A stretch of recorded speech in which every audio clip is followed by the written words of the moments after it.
नमस्कार, दीप्स किचन मराठीमध्ये मी दीपाली आपलं मनापासून स्वागत करते। चला तर मग आजच्या आपल्या रेसिपीला सुरुवात करूया। थोडी वेगळ्या पद्धतीने डाळ किंवा वरण कसं करायचं ते दाखवणार आहे। मी इथे 2 कप बारीक चिरलेला कोबी घेतलेला आहे। कोबी मी स्वच्छ धुवून घेतलेला आहे। एक मोठा टोमॅटो कट करून घेतला, एक मीडियम साईजचा कांदा मी उभे काप देऊन कट करून घेतलेला आहे।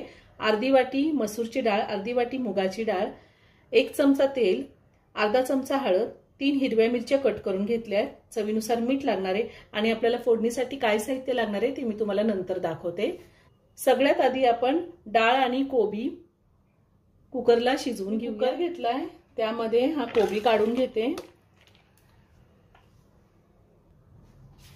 आता आपण मुगाची डाळ घालूया। त्यातच मी मसूरची डाळ पण घालते। मसूरची डाळ पण मी धुवून घेतली आहे। कांदा घालूया, टोमॅटो घालायचा आहे,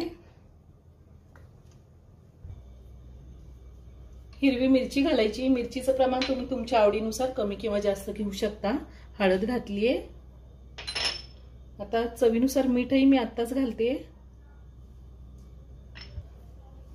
1 चमचाभर तेल घालते आणि आता आपल्याला पाणी घालायचंय। साधारण 1.5 ग्लास पाणी घातले मी। कुकरचं झाकण लावून कुकरच्या मी 3 शिट्ट्या घेणार आहे। गॅसची फ्लेम मी मीडियमवर ठेवणार आहे। फोडणीसाठी काय साहित्य लागणार आहे ते आपण पाहूया। मी इथे अर्धा चमचा मोहरी घेतली, अर्धा चमचा जिरे, 7-8 लसणाच्या पाकळ्या टेचून घेतलेल्या आहेत, 10-12 कढीपत्त्याची पाने, थोडी कोथिंबीर स्वच्छ धुवून बारीक चिरून घेतली, 2 सुक्या लाल मिरच्या कट करून घेतलेल्या आहेत, 2 चिमूट हिंग आणि आपल्याला तेल लागणार आहे। डाळ आणि कोबी मी छान शिजवून घेतलेले आहे। एकदम मस्त शिजली डाळ।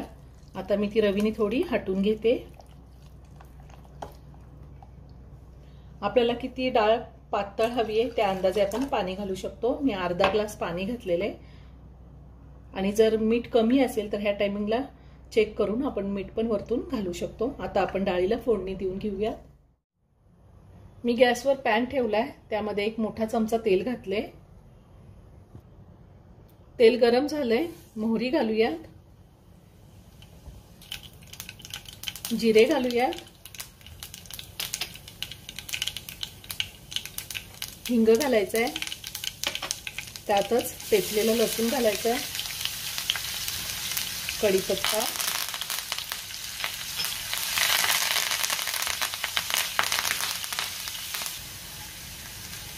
त्यातच आता सुक्या लाल मिरच्या घालूया आणि मिनिटभर लसूण परतून घेऊयात आपण। आता मी गॅस बंद करते। ही फोडणी आपण डाळीमध्ये घालूया। मी फोडणी सगळी डाळीमध्ये घालून घेते।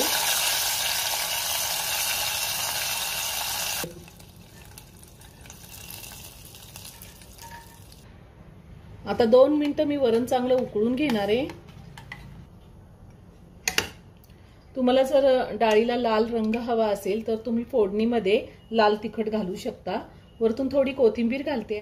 2 मिनिटं झालेली आहे। मी गॅस बंद करते आणि हे वरण एका बाउलमध्ये काढून घेते। खूप छान झालंय, तयार झालंय डाळ कोबी। खूप सुंदर होतो, एकदा नक्की करून पहा।